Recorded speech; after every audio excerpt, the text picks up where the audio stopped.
O ar frio da Noruega parecia carregar um peso diferente naquele dia. Em um vale remoto e desolado, conhecido como Isdalen, ou o Vale do Gelo, uma descoberta macabra aguardava. Dois estudantes, em uma trilha de rotina, toparam com algo que mudaria a história criminal do país para sempre. Não era um animal selvagem, nem uma pedra coberta de musgo. Era um corpo, uma mulher. A cena era perturbadora. A mulher estava deitada de costas, com os braços dobrados para cima, quase como se estivesse se protegendo. As roupas dela estavam parcialmente queimadas e havia um forte cheiro de queimado no ar. Ao redor, os investigadores que chegaram logo depois encontraram objetos estranhos.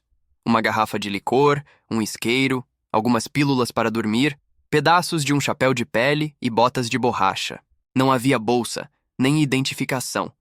Nada que pudesse dizer quem ela era. Era como se a pessoa que ali jazia tivesse sido apagada da existência, deixando apenas um rastro de perguntas sem respostas. A frieza da situação era palpável.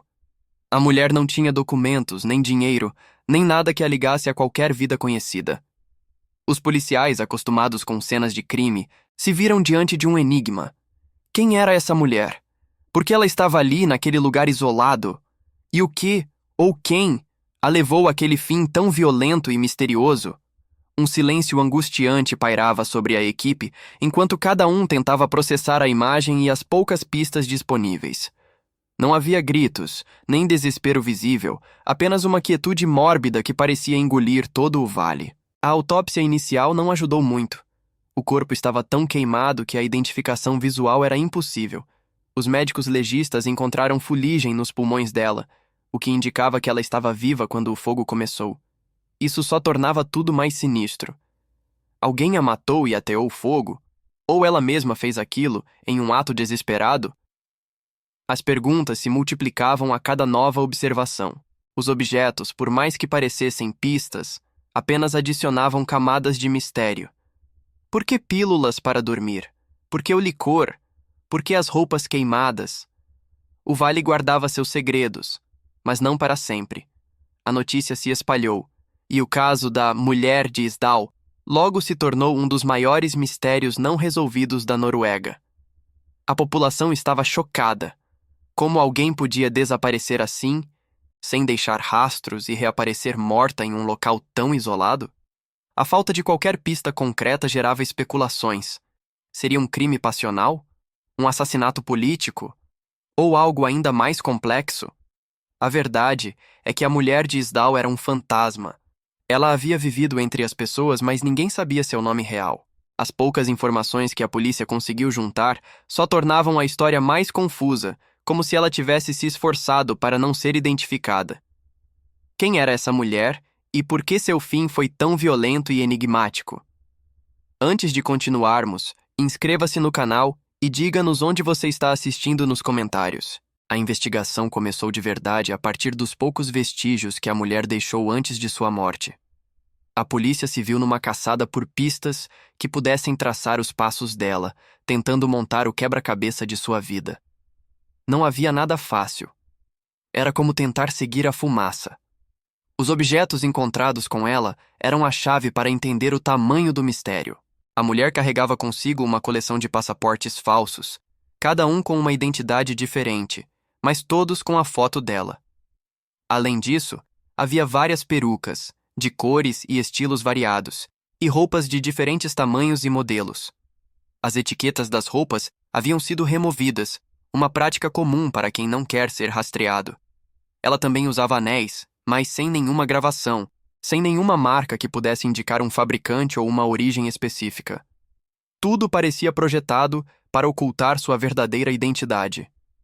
A vida da mulher de Isdal era, na verdade, uma teia de disfarces, um emaranhado de mentiras cuidadosamente construídas. A polícia logo descobriu que ela havia se hospedado em vários hotéis na Noruega e em outros países da Europa, sempre usando nomes diferentes. Em cada lugar, ela pagava em dinheiro vivo, nunca usando cartões de crédito ou cheques, o que dificultava o rastreamento bancário. Ela mudava de hotel constantemente, às vezes ficando apenas uma noite antes de seguir para o próximo destino. Em cada hospedagem, ela trocava de roupa várias vezes ao dia, parecendo querer se misturar, desaparecer na multidão a todo custo. Os funcionários dos hotéis lembravam-se dela como uma pessoa reservada que falava várias línguas fluentemente, mas que evitava contato visual e conversas prolongadas. Ela parecia estar sempre em movimento, sempre à espreita. Essas tensões acumuladas pela maneira como ela vivia começaram a surgir. Era claro que ela não era uma turista comum. Cada nova pista revelava uma pessoa fugindo de algo ou de alguém. Ela não estava apenas viajando, ela estava se escondendo. Os investigadores começaram a pensar que ela poderia estar sendo perseguida, talvez por alguma organização ou por indivíduos perigosos. Sua vida era fragmentada, cheia de medo e precaução. O comportamento dela, de mudar de identidade e de aparência tão frequentemente, sugeria que ela tinha um segredo profundo, algo que a fazia viver à margem, sempre olhando por cima do ombro. A polícia conseguiu reconstituir parte de sua jornada. Ela havia visitado cidades como Stavanger, Bergen, Trondheim e Oslo, na Noruega, além de Paris, na França. Em cada parada, ela parecia ter um objetivo específico, mas ninguém sabia qual. Ela se registrou sob nomes como Geneviève Lancelot, Claudia Thielt, Vera Jarl, entre outros. A caligrafia dela em todos os registros de hotéis era a mesma, uma pista valiosa que confirmava ser a mesma pessoa por trás das diferentes identidades. As rachaduras emocionais dessa vida de disfarces eram evidentes. Embora ninguém a tivesse visto chorar ou expressar grandes sentimentos, a maneira como ela vivia era um testemunho de uma angústia constante. Quem vive assim, com tanto cuidado para não ser identificado, não o faz sem um motivo forte. Era uma vida de solidão e isolamento, uma existência construída sobre a base do medo. Aqueles que a viram, por mais breve que fosse o encontro, descreveram uma mulher elegante, mas com um olhar distante, quase vazio, como se ela estivesse ali de corpo, mas a mente estivesse em outro lugar, planejando o próximo passo, o próximo disfarce. O mistério só se aprofundava. Em um dos hotéis, ela pediu para trocar de quarto várias vezes, alegando que o cheiro do primeiro quarto a incomodava. Seria uma desculpa para verificar a segurança do local, ou ela estava apenas paranoica? A verdade é que cada detalhe, por menor que fosse, parecia ter um significado oculto. A mulher de Isdal não era apenas uma vítima. Ela era um enigma ambulante, e sua morte era o capítulo final de uma história que ninguém conseguia ler por inteiro. A autópsia trouxe um ponto de virada na investigação, revelando detalhes cruciais sobre a morte da mulher. O relatório indicou que ela havia ingerido uma grande quantidade de pílulas para dormir, seguidas por um potente veneno. Havia também fuligem em seus pulmões, o que sugeria que ela estava viva quando o fogo começou.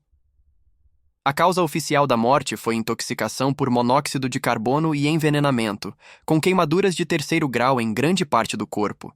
Mais intrigante ainda, foi encontrado um hematoma no pescoço, indicando que ela poderia ter sido imobilizada ou agredida antes de morrer. Isso levantou a possibilidade de que o cenário de suicídio tivesse sido forjado, apontando para um crime mais complexo.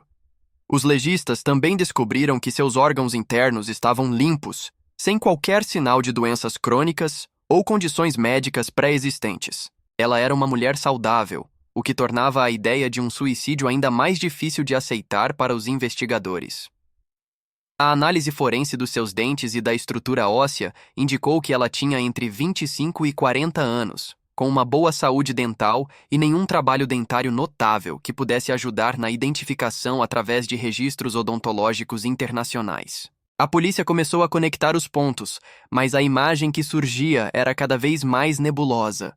A quantidade de passaportes falsos, as múltiplas identidades, o comportamento evasivo e o uso de perucas sugeriam fortemente que a mulher de Isdal estava envolvida em algo muito maior do que se imaginava. A possibilidade de espionagem internacional logo se tornou a principal teoria.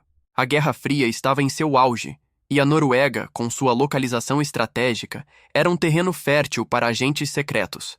Agências de inteligência de vários países foram contatadas, mas ninguém parecia ter qualquer registro dela ou de suas identidades falsas.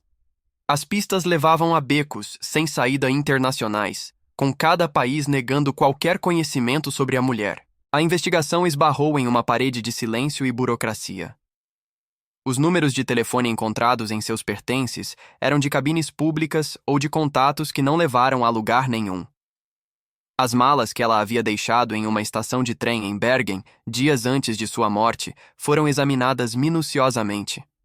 Dentro delas havia roupas, um par de óculos de grau, um calendário, um anel de ouro sem marca e várias notas de dinheiro norueguês e alemão, mas nada que revelasse sua verdadeira identidade ou o motivo de sua morte. O caso da mulher de Isdal tornou-se uma lenda urbana na Noruega, um dos maiores mistérios não resolvidos da história do país.